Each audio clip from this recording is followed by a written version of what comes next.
President Biden is set to speak with Chinese President Xi Jinping just hours from now, and the stage is set for a contentious phone call as the U.S. warns it will punish Beijing for coming to Russia's aid in the war in Ukraine. Congressman Greg Steube, House Foreign Affairs Committee member and Iraq War combat veteran, joins us now. Congressman, great to have you. The world cannot afford bumbling Joe Biden on this one. What tone does Joe Biden need to strike with Xi? Well, he needs to take a very strong tone, but you know that's not going to happen because we haven't seen that type of strength come from this White House. But he needs to take the tone that if these types of activities are going to happen, if they're going to give weapons to the Russians, there's going to be real sanctions. There's going to be real repercussions for those actions. I just don't have a lot of faith and confidence that that's the type of conversation that they're going to have. You know, Congressman, looking into the future, say, for instance, China does invade Taiwan. How does the U.S. sanction China when our economies are so closely linked? People are concerned that sanctions on Russia would backfire on the U.S. That would be tenfold with China. So how does the U.S. handle that?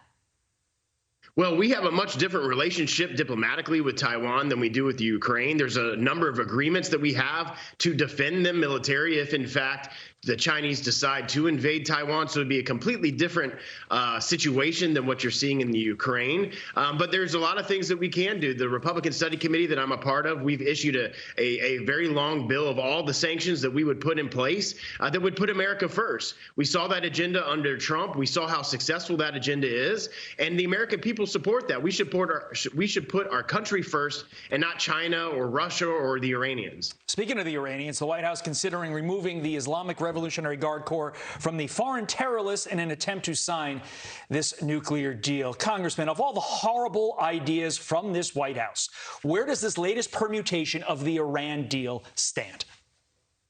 Well, and they've given the authority to negotiate this deal to the Russians. I mean, you can't make this stuff up. You would actually think that these people intend to bring harm to our country and are allowing this to happen. I mean, the thought that we're going to get into a deal with the Iranians that would give them a path to a nuclear warhead and, oh, by the way, then allow Russia to bypass all of the Western sanctions and the United States sanctions through this deal is beyond the pale. I don't know why anybody would think that this is a good idea. Putting the Iranians on a nuclear path is a horrible idea. And then releasing the Iranian terrorist organization, the Revolutionary Guard, off the terrorist watch list. They're the #1 state sponsor of terror in the world, and we're going to relieve sanctions and relieve them from a terror watch list, which would open up billions of dollars of revenue to those terrorist regimes. Yeah, and you know, the Biden administration says that they need to enter this deal so Iran doesn't obtain a nuclear weapon.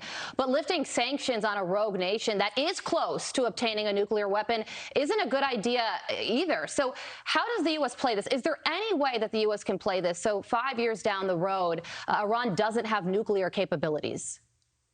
Well, what we should do is what we did under the Trump administration and not get out of a deal like that, not even be negotiating with a regime that chants death to America and death to Israel. That's the last thing that we should be doing. We should continue the sanctions against the Iranian regime because it has completely hampered their economic status. If we got back into this deal and lifted sanctions, and if we allowed this terrorist regime not to be designated as a terror state, it opens up billions of dollars of revenue to a terrorist regime who, oh, by the way, is going to backdoor that through the Russians and give the Russians the ability to avoid Western sanctions. Completely the opposite direction that our country should be going right now. Congressman Greg Steube, it is the head scratcher of all head scratchers. Doesn't make any sense. Appreciate you being on. Thanks. Break it down for us. Thank you, Congressman.